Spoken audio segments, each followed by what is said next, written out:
What's up guys, I'm Jake the Lawn Kid. Welcome to part 2 of our Christmas light series at Grandma's house. In today's video, we're going to be talking all about adding some character and contrast with some light up wreaths. You guys know that in the last video I showed you guys everything you need to know about how to apply Christmas lights to the roof line, specifically shingles and gutters. And one thing you might remember in that video is I mentioned to you guys I chose to go with cool white LEDs. And again, I don't know why I chose those, but that's what I chose years ago, so I stuck with it just to keep things simple.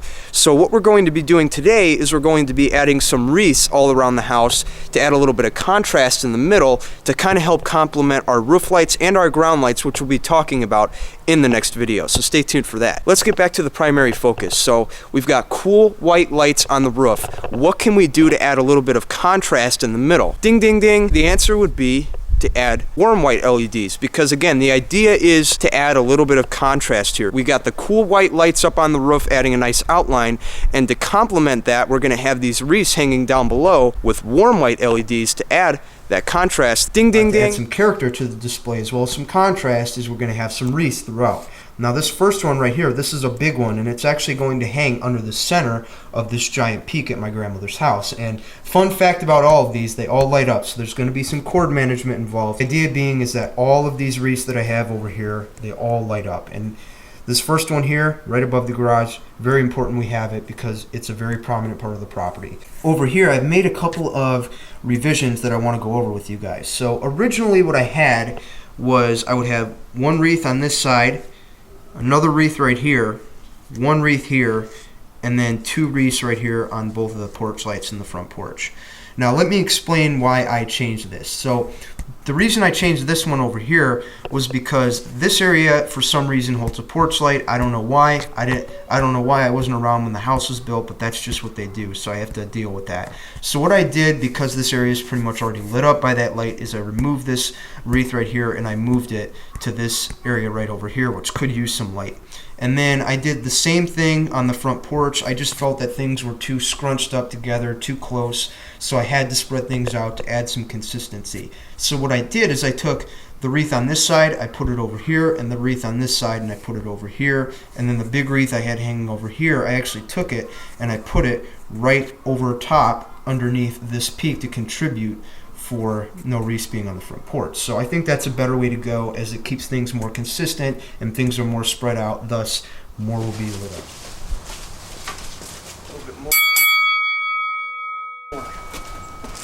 Okay, so now what we're going to do... Please don't let me fall. This right here, I want to do this. What do you guys think? Good. Do not let your cousin Jake fall. Don't let go of this ladder. Okay. Yes. I'm not joking.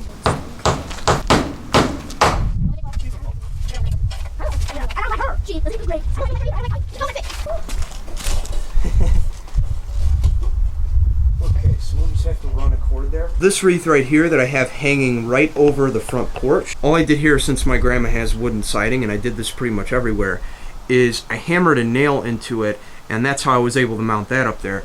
And then as far as the cord goes, what I have is I have some adhesive clips which look like they're starting to fall, so I'm going to have to replace those. Typically what I would do is I would get some metal hooks on there to help hold things and keep things secure, and then I have it tucked in there. You guys can comment and tell me if that's a good thing or a bad thing, but I have it tucked right there, and it comes down right here. And once again, like I said, look at this. These adhesive clips, they're not working. I mean, they worked yesterday, but for those of you guys who are considering them, I don't recommend them. They are weak and they will fail you. So I definitely have to get out here and fix that. So this is the big side where I have the big wreath, right? And you'll see, keeping things exactly the same, white wall, white cord. The cord runs right over the garage. And I had no choice. I didn't want to do this, but I had to because the cord doesn't want to sit straight, because again, we're using typical cords. Runs down here, plugs in there, cuts down here, to our power supply. Not going to be able to hide everything 100%, but that's okay. We have a lot of leeway because we have a bush. As far as mounting a wreath to your house and you want to run electric cords, the best thing you can do is to make sure that the cords you're using is exactly the same color, if not about the same color as your house, because the idea is we do not want these cords to be seen. Another thing I have to think about is the view that people are going to be seeing this house from, because people aren't necessarily going to be up on it. Most people are actually going to see it from the street here.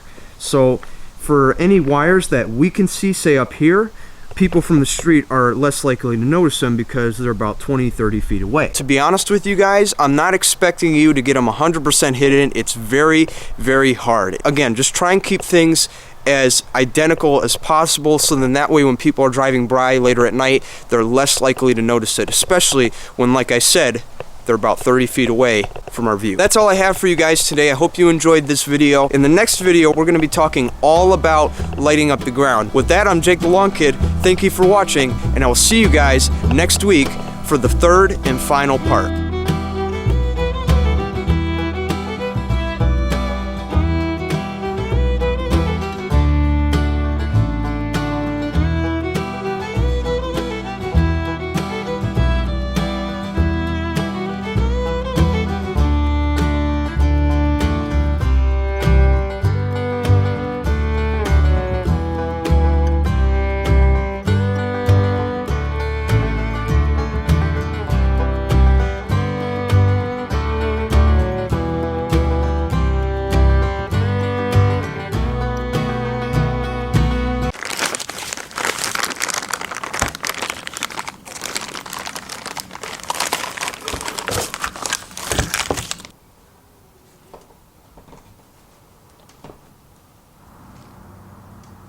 What do you think?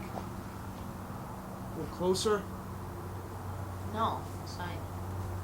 You like it there? Uh-huh. Okay.